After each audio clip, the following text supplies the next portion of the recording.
Another thing I'd like to remind people about is to create some kind of home in your house for your ancestors.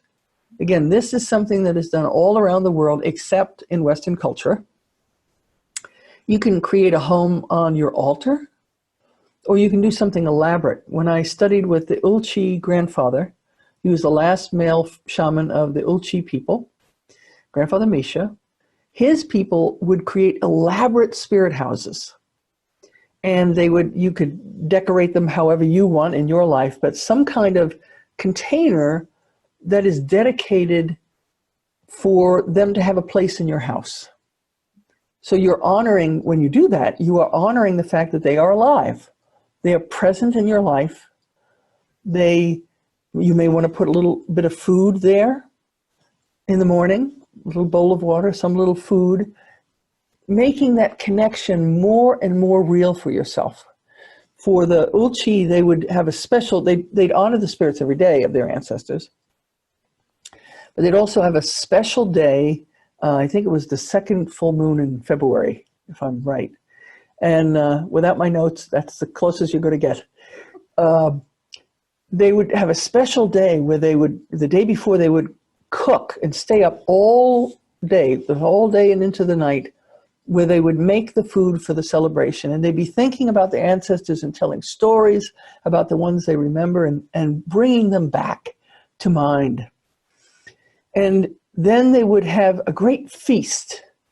They'd open up the curtain, they'd have a little curtain over the top of the box. They would open the curtain so that their ancestors could participate in the big feast and celebration. And it was a way for them to renew their connections every year with the people that made them possible. The people who first learned to fish where they were. They grew up, that culture grew along the Amur River. And so the fruits of the river were very important to them. And they were also close to the taiga, the great forests. So the ancestors taught them how to harvest animals from the forest, how to harvest fish from the rivers, how to know when the best time to do things. Those things were passed on because, remember, for all of us, at one point, even we Western trained people, our ancestors were illiterate. They were part of an oral culture. And elders were very important in an oral culture because they were the libraries. An elder, or if you had several elders, you were really quite wealthy in that you had all of this experience that you could learn from. They would show you how to do things that they had maybe tried the wrong way and finally figured out the right way, and you didn't have to reinvent the wheel. They would teach you what they had learned, and knowing that you would continue that process and refine and do whatever it is that you did in your life to make that story rich for the next generation. And the interesting thing about oral stories, cultures that have transmitted wisdom orally transmit it so accurately. We're kind of lazy. We have books and now we have the internet. We don't have to remember anything. We can just ask Siri, right? Just press the button on your phone and you can know anything you want to know. In an oral culture, you would have to memorize the stories. They would be told to you over and over and over again, and you memorize them. And in memorizing them, you would have basically internalized the library and internalized it so well that those stories would be transmitted intact for as many as thousands of years. If you look at the Australian Aboriginal people, their songline stories have existed for close to 50,000 years. You can actually find your way across the continent of Australia using the songlines, because there were separated groups of Aboriginal people on that continent. And in order to have a spouse that would not be of your genetic line, you'd have to traipse to one of those other places to find a spouse. And so you had to have accurate information about where to find them. And that meant crossing the outback. But the information in the stories told them exactly how to get there, exactly where the water holes were, exactly where you could find food. And the same thing, this is a more recent example, the people of Flores, a little island of Flores, where they discovered a new kind of fossil human. They call them Homo floresiensis, or they nicknamed them the Hobbit, because they were very short. And the people of Flores told stories about these little brown people for what is 12,000 years, because that species died out at least 12,000 years ago. So they were talking about these little brown people that lived over there. And when the paleontologists were digging over there, they found fossils of little people. So stories are also part of the weaving that your ancestors have for you. I was blessed to be raised in a family with a mother and father and their siblings, grandmothers and grandfathers on both sides and their siblings, and a great-grandmother and her siblings. I was surrounded by a sea of gray hair when I was a little girl. And they were all storytellers. So I have internalized those, and that's part of my fabric. But you can go and meet the ancestors that are in your DNA and learn their stories. Learn what they held safe inside of them and capture that. Make it a part of your weaving, and maybe tell those stories to the children and grandchildren in your life. Because they are like fairy tales in some ways.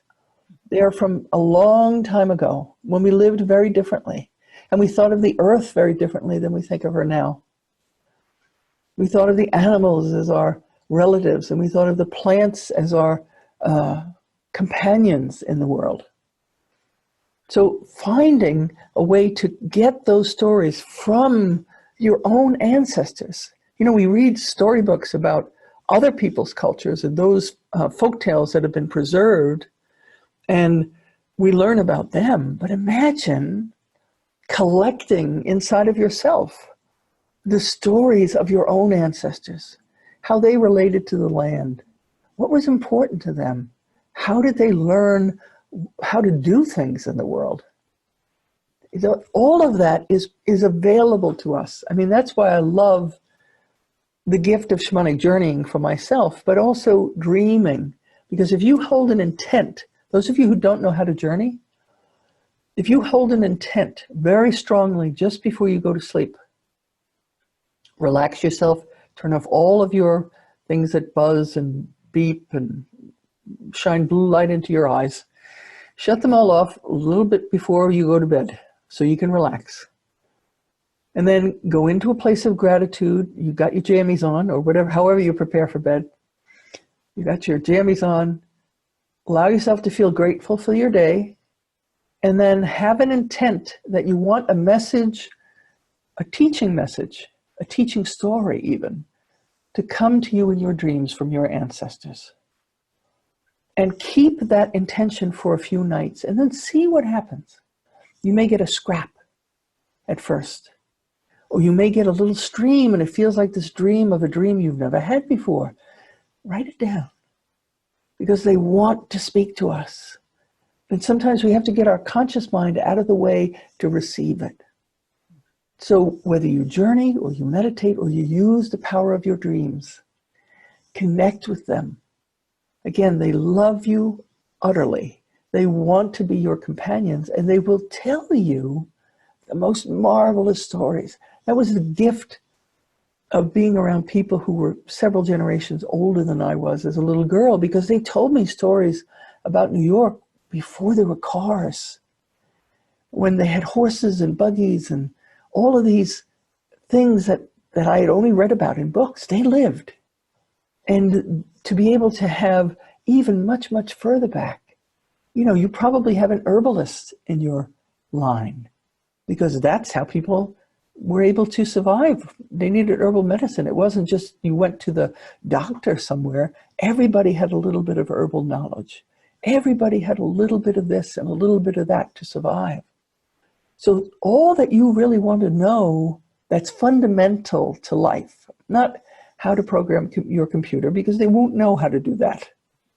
But they'll know how it is to be a person who loves and has lost love.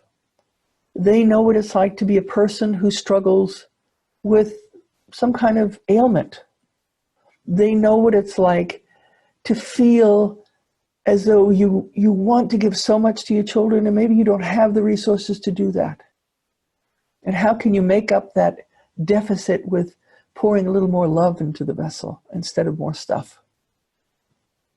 The ancestors have that more profound wisdom, because the knowledge of programming of a computer is important to us in our time, but it's part of that bigger picture. It's how we make our way in the world. And that is something that they can help us to do. How is it that we can be a good person? How can we be the best of who we are? The ancestors have those keys. And they are more than willing to share everything that they have learned with us. They're willing to share their hearts with us. They're willing to share the stories of where they came from with us. So you might meet them as a name in Ancestry.com or one of those other services, 23andMe. You might meet them as this person, but you have no idea who that person is. And so if you meet them in one of those, you say, you have this name, supposedly my fourth great grandfather. Who is that? You can ask that person to make themselves clear to you in a dream, or go to visit them in a journey and say, hello, there's 4 generations between us, but I would really love to meet you. I've done this with my own great-great-grandmother. She died before I was born, and she was an herbalist. And she made a drawing salve that is very effective at taking the infected tissue out of a wound so it heals well. And she didn't leave recipes or teach her 5 daughters how to make medicine because they didn't want to. That was old stuff to them. They didn't want to learn that old stuff. So in learning to journey, early on in my journey career, I said, if this process is really real, because, I have healthy skepticism like everybody, I want to prove to myself it's real. It's a good way to find hidden wisdom. Okay, I want to know how to make grandma's salve. Again, my great-great-grandmother. So in Journeys, I got to meet her, and she showed me how to make the salve, which once I gathered all the ingredients and made it, it smelled the same as what I remember as a child. It worked the same as the one I remembered when I was a child. And when my great aunt came to visit, I'm named after her, I asked, Aunt Ev, just sit on the couch. I want you to smell something. And she was one of the granddaughters that my great-great-grandmother took care of when her daughter had to go to work. So I said, Aunt Ev, close your eyes. And I unscrewed the jar, and I put it under her nose. I said, okay, smell it. And she exclaimed as her eyes flew open, it's grandma's medicine. So there is something that person is no longer alive in her physical body. She's alive in mine. And whether I contacted her spirit in the journey, or did I awaken something inside of myself, we'll probably never know. But even though there was a 3-generation gap between us, I can make that salve. And that same kind of process is available to you. Call out to your ancestors, ask them for help, think about them before you tackle anything. Because you want the accumulation of 1,000 generations or more of wisdom when you tackle something. You want the strength that they have, the courage that they have. I mean, they lived through things that we cannot even imagine. They lived through famines and war and pestilence and natural disasters, and yet they managed to make it long enough to deliver the package of DNA so that we'd have a next generation. So there's a lot of accumulated power there. Power in the shamanic sense of energy, power in terms of wisdom, power in terms of skill, and of course, power in terms of love. So I urge you to make contact with your ancestors. There's so much there. There's endless resources there for you. You just start to scratch the surface and you'll start to see how miraculous it can be. I understand that you're going to take us on a guided journey into our DNA to access ancestral resources that can support us. It sounds like this is what you're talking about here.